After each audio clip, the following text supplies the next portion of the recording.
Good morning everyone! Nagbabalik po si Ed Collection.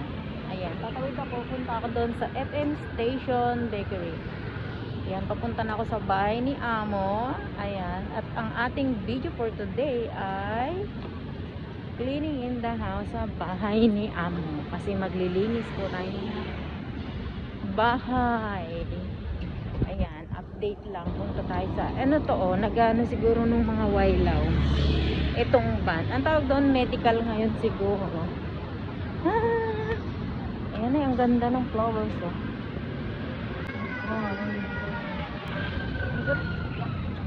Ayan. Balik tayo sa ating ayun sa amin.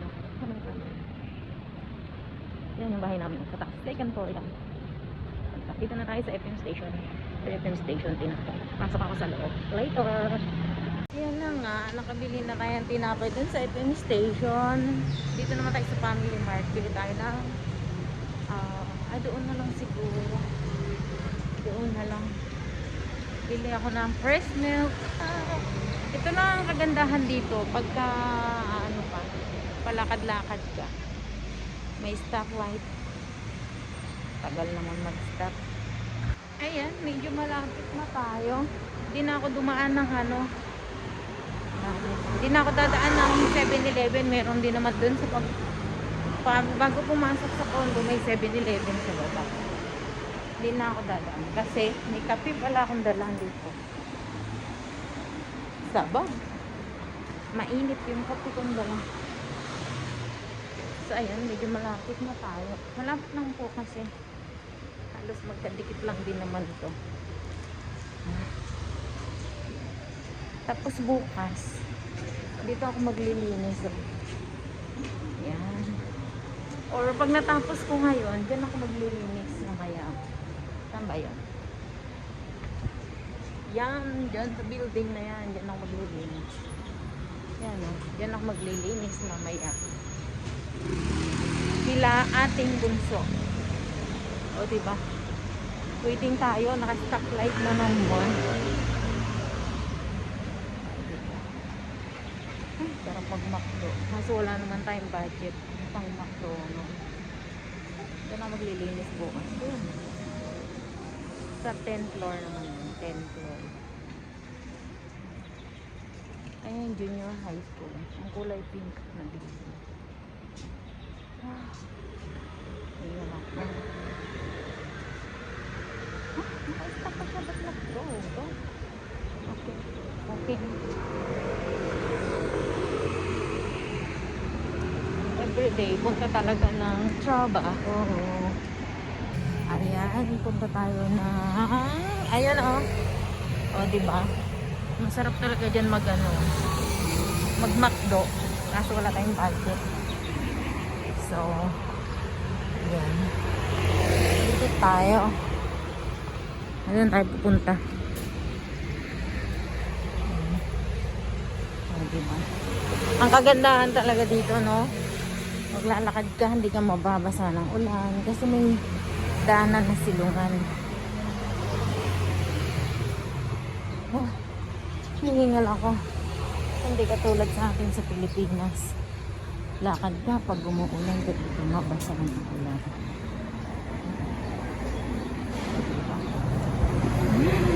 Ayan na nga. Umunlay na ng nilakad natin. O diba? Parang naipasal ko na rin kayo. At yan tayo pupunta Yan. So napakagandang building na yan. O diba? Ang dami. Dahil nasa city ka, nihingal ako. Kanina pag alis, lamig na lamig ako. Ngayon, pinapawisan ako sobra. Oh my God. Yan tayo pupunta Ito mo yan.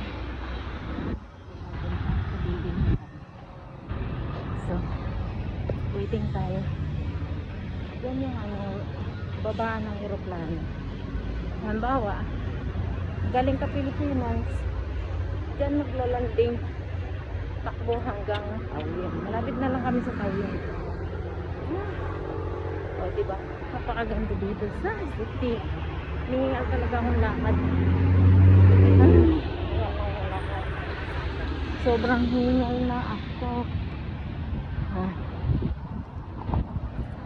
Itong lugar ay Sanchong. Sanchong. Kakabidyo. Antik na mahal. Bunggo kasi ako. Diyan tayo pupunta. Oh. Magandang building. Linis. Tapusin natin yung bahay ni Amo. Kasi hindi pa siya tapos linisin. O diba? Ganda o. Diba? Ganda dito. O dyan o. Ganda rin o. Doon din maganda o. Ano? Diba? Ganda ng lugar. Diyan tayo pupunta sa building na yan. Maganda dito. Tapos dyan yung park. Maraming namamasyal, daming naglalakad-lakad, nag-i-exercise pag umaga. O diba? Ganda.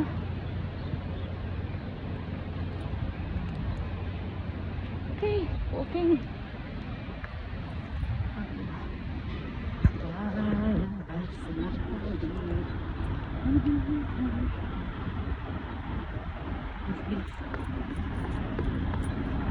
Still minutes.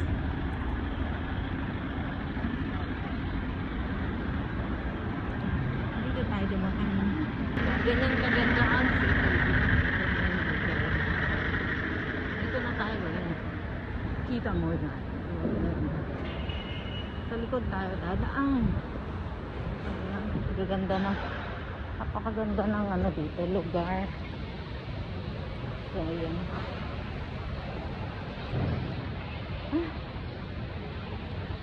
Pawis na ako. Pinapawisan ako sobra. Alam niyo po, yung amo ko ayaw magpalinis ng bahay. Sabi niya nakakahiya daw kasi crunchy pa sa ibig sabihin makalat. Kaya malilinisin, sabi ko. Meron talagang naglilinis kanila si auntie yung Chinese. Kaso nga, alam mo naman Chinese pag naglinis, kung saan yung ano doon lang, hindi talaga siya naglilinis ng ano. So yan, dito na ako. Ayan, maganda ng lugar. So mayayaman. Ito yung palikod ng kondo eh. O tingnan. O diba? Ganda. Hingal ko. Gusto ko nga ako din. Ating part na saan. Andyan yung runaway oh. Kasi ano na yan dyan tawag dito. Yung highway. O diba tingnan mo, napakaganda. O diba? Ganda ng lugar. Mayaman talaga mga tao dito. So ayan, update ko kayo pag nasa loob na ako ng bahay ni Amo. Nakakahiya, may guard sa loob. Nakakahiya mag-video. Baka mamaya kasi. Alam mo naman, tao dito mayaman. Dati ayaw kong pumasok dito. Gusto ko nahatid ako ni Elpo ko kasi nga sabi ko baka mapagkamalan akong magnanakaw. Sabi niya hindi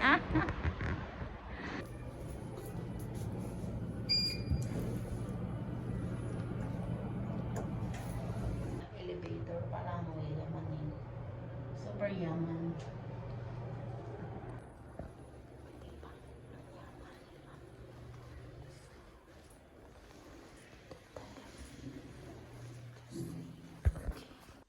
Ayan, dito na ako sa bahay ni Amo. Kain na ako almusal. Hindi ba ako makain ng almusal? Parang kape. Kaya din ako bumili ng gatas. Ano?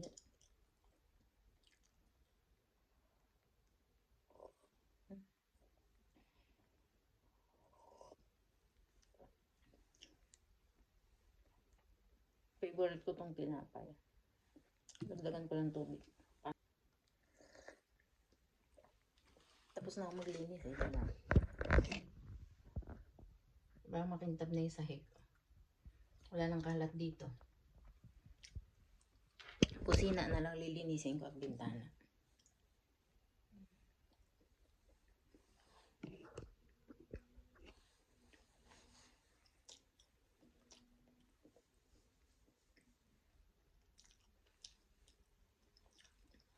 After Chinese New Year, parang magpa-check up ng ngipin sa doktor. Kasi baka yung sinasakit ko dito, baka yung nana ba. Magkaroon ako ng sakit sa ano. Di ba may ganun yung lumubo dito, naging cancerous. Takot tuloy ako lagi ayan, lumulubo kasi. Tapos yung dito, di ba yung bulok ko ng ngipin na may butas. May umusli na laman, kaya natakot ako. Dati nagnanana yun, ngayon hindi, parang laman lang. Takot ako. Kaya yun. After Chinese New Year pa, kasi kung bubunutin, hindi na ako magtatrabaho, diba? Pahinga muna. Hindi pwede kasi magta-Chinese New Year, ang dami kong lilinisan.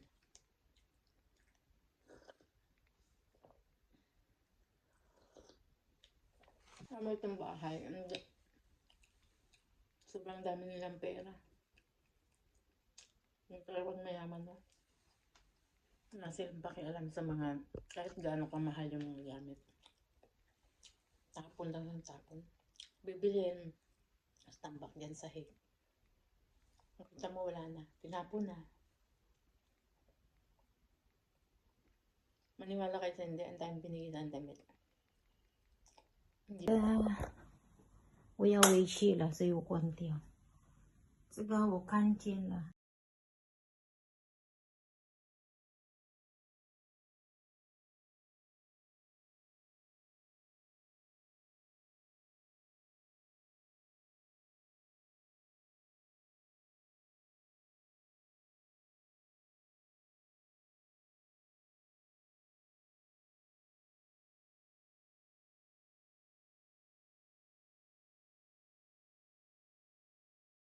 Pinagamit bago pa.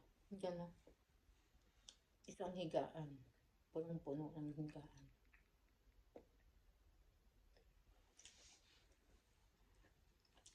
Pagdating namin, pupuntahan namin kuhanin. Hindi ko yung madadala ng ako lang. Mabigat, malayo-layo nilalakarin.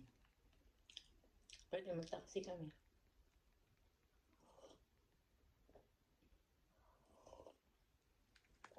Siguro pag nag-taxi, mga $60 lang. Pamasahe. Lapit lang eh. Baka wala pa.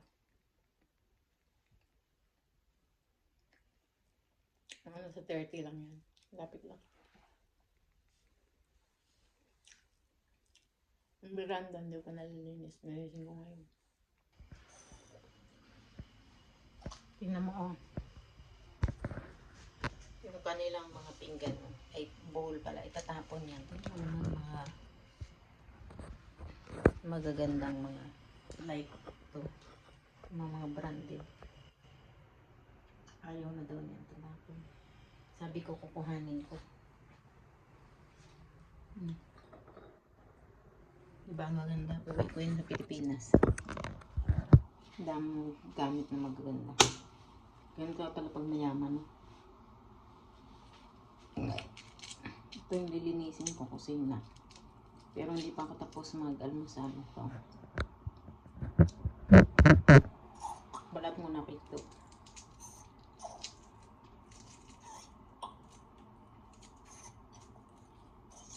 Pahirap pag may butas ang ngipin. Sinisip-sip ko palagi yung naniyak.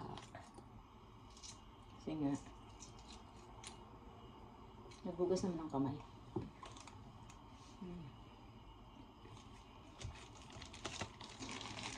Tingnan mo kung nasaan ako. Then,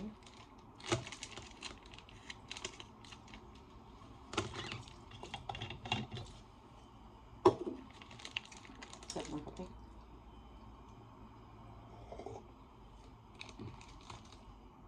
Itong bahay niya mo, ayaw niya palinisin talaga kasi nahiya siya makalat. Tingnan mo, makita nga pag umuwi siya dito malinis na. Kasi makita ang dumi. Ang linis mo na itong kusina, yung syrup, yung labas na linis ko na eh. Ang bintana. Pinto.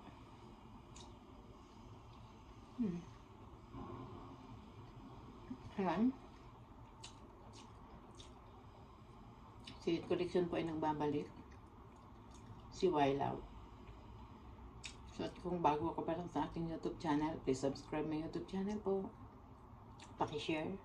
At huwag kalimutang i-like at i-hit yung notification bell para updated po kayo sa aking mga i-upload na video.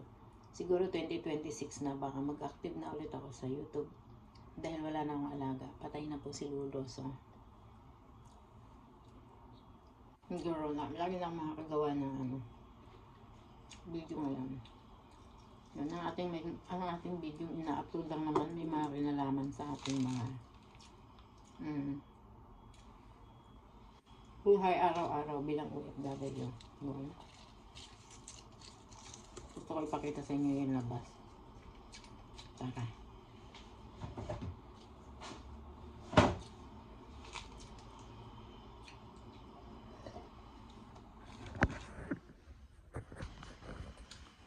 Ang nakakalulang na. Ang nakakalulang tanawin. Pagkatakot lang dito. Pag malakas ang hangin, sinisipol. Tama mo. Diba? Tingnan mo yung view doon. Ganda Gala. Diba? Maganda ng view. Ganda. Ayan yung bilog pala na nakikita pala. Kaya yung baba na. Ganda. Ayan, linis na tayo. So, pag puro video gagawin natin, hindi ako matatapos. So, let's go. Trabaho time.